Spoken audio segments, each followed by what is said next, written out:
initial assessment of what happened tonight? Well, obviously we didn't play well, and hats off to San Francisco. We knew they were good, and they played really well tonight.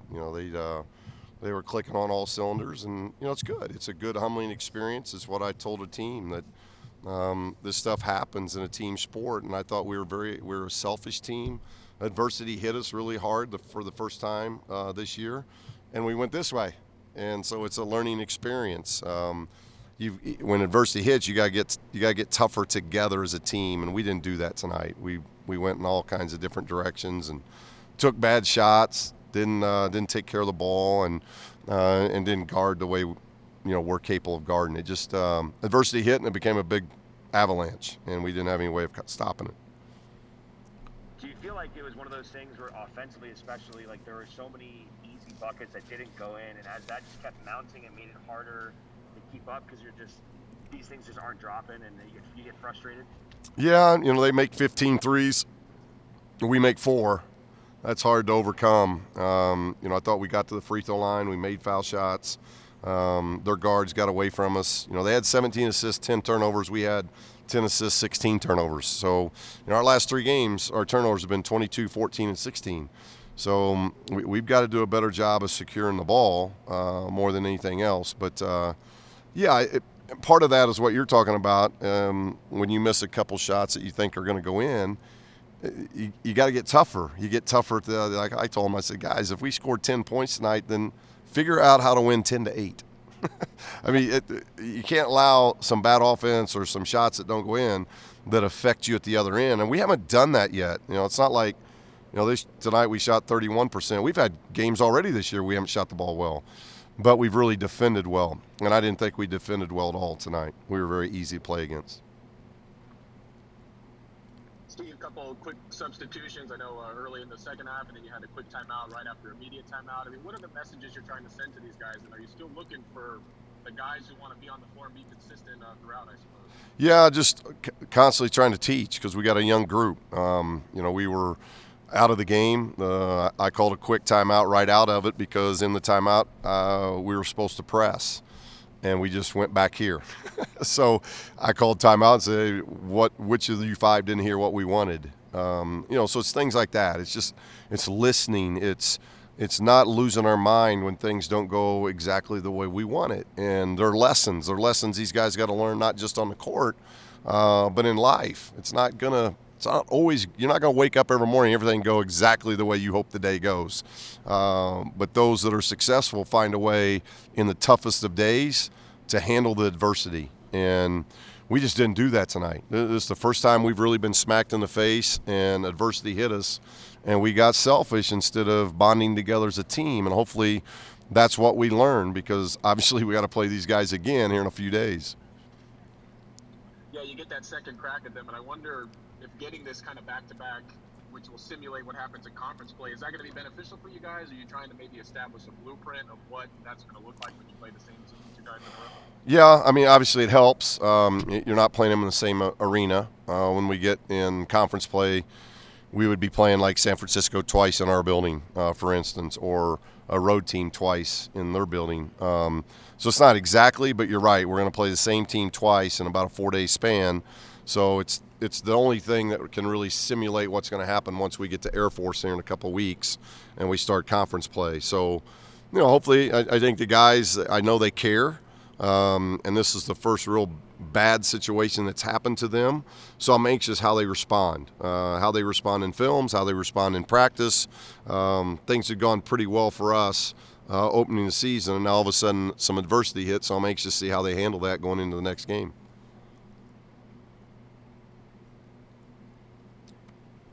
Coach, what's one of the biggest things that you just want your guys to learn from this one when they do go back and watch the film? Just to battle through that adversity, or is there more beyond that? Yeah, you can't. I thought we kind of quit and we kind of got into ourselves and we got into our feelings. This isn't a game where you can get into your feelings and start, feeling sorry for yourself because those guys down there they're not going to feel sorry for yourself. They're just going to keep coming at you. So it's a learning experience. Guys, there's going to be bad things that happen in a basketball game. The shots aren't going to fall, or they're going to throw in some really tough shots. how do you handle that? I thought we were really quiet. I thought our bench was very quiet tonight. And again, I get it. We're playing in different surroundings now where we don't have the energy of a home crowd. I get all those things. But we've had this our fourth game in an empty building. So we got to learn those things. And, maybe it's a good learning experience that it took to the fourth game to really, when adversity hit us. And now we got to learn, we got to come together. We got to make sure that energy level stays at a high level. And I just didn't think it did. I thought we all got into our own feelings instead of, hey guys, that was a tough possession. Let's make something better out of this next possession. And we just couldn't do that. Have you gotten any kind of indication that the game will not be played in San Francisco on Sunday? Or are you guys still fully planning that game's taking place in San Francisco on Sunday? We're hoping it does, Alex. Obviously, that's a situation that's pretty fluid. Whether it's going to be at their facility or a different facility. We're hearing a lot of things out of their camp, but it's probably going to be determined, I'm guessing, in the next 48 hours. Hopefully we'll know exactly where we're busing to.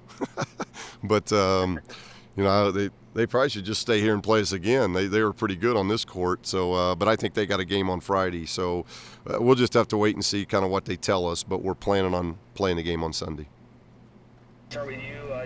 What's the mood of the team right now after that one? I know that was a tough one. It was definitely a lot of definitely frustrated, obviously, because we lost by a lot. But I mean, we gotta move on to the next one. We got to get back in the film room and see where we were wrong and execute better when we play them next and make adjustments. How much is it? I guess I don't want to call it refreshing, but not very often in basketball do you get a chance to play something again, and you're going to get to do this a lot this year. But I imagine you guys are looking forward to the opportunity to showing USF that what the team they saw tonight is not the team that you guys want to show. Yeah, it's definitely a blessing in disguise because, like I said, you could go back in the film room, make adjustments, and come back the next game with a whole different type of, mindset with how we're going to play. So we're definitely going to take time and learn from this loss and come out swinging next game.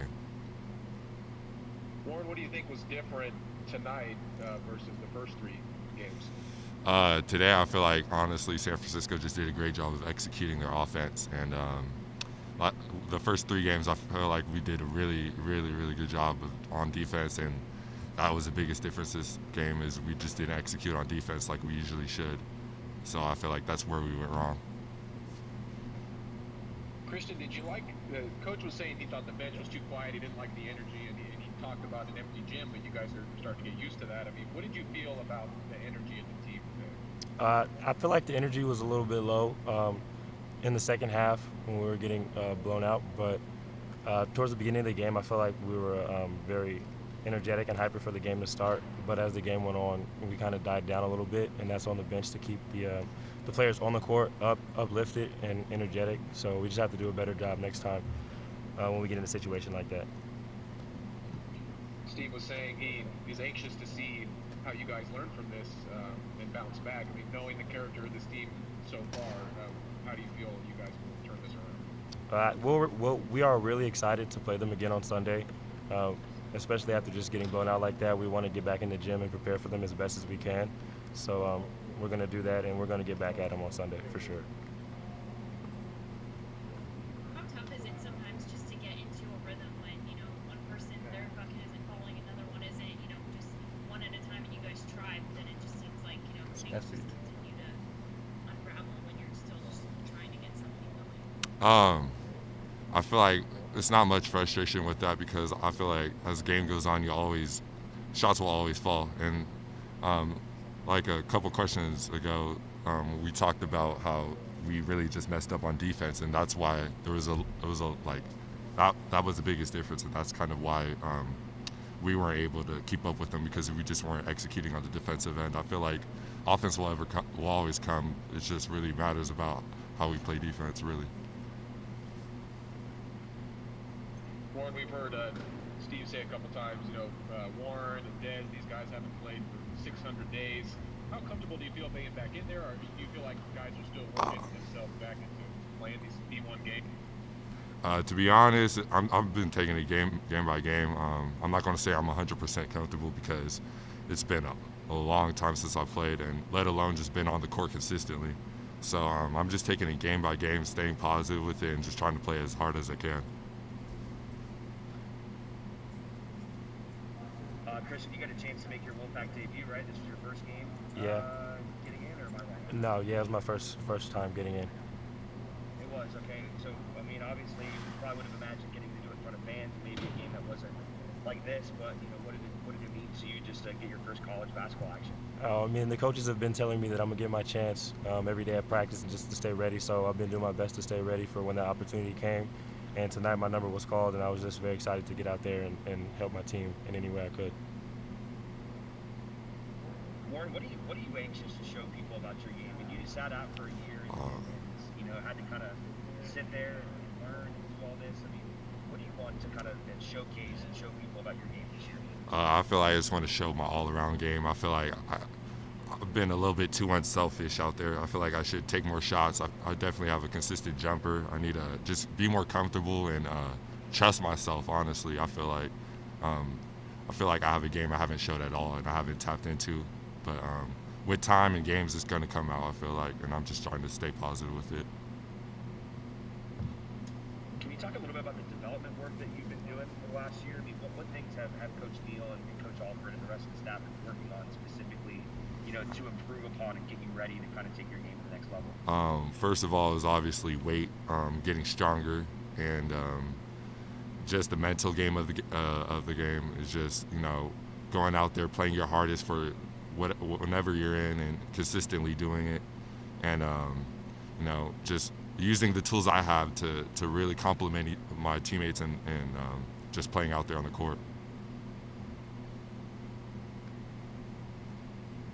What was it about this opportunity in Nevada that stuck out to you and made you want to, you know, choose Nevada when you made the transfer choice from Oregon State? First of all, Nevada was my first offer, and I already knew, like, what was going to go on here. I already knew about the college. I knew everything about it pretty much. And I'm from San Diego. I always watched San Diego State play UNR, so I was very familiar with them.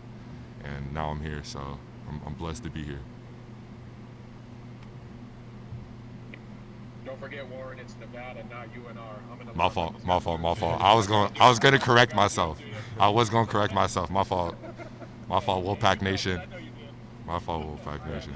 That's on me. Hey, Christian, really quick, you know, the quick timeout, or like, see, the quick substitutions in the second half from Coach, and the quick timeout right after a media. I mean, the messages he's trying to send, do you feel like those are being received? And I guess, how are you guys interpreting how they're coaching you right now? The game is moving really fast during those quick timeouts, and guys get tired and out of whack and stuff. But I think that we do a good job of trying to understand what coaches drawing up on the board are telling us in the timeout, and then going out there and executing it. Tonight, our energy was down a little bit, so we kind of struggled with the execution portion of it, but we do a pretty good job at comprehending everything he's telling us.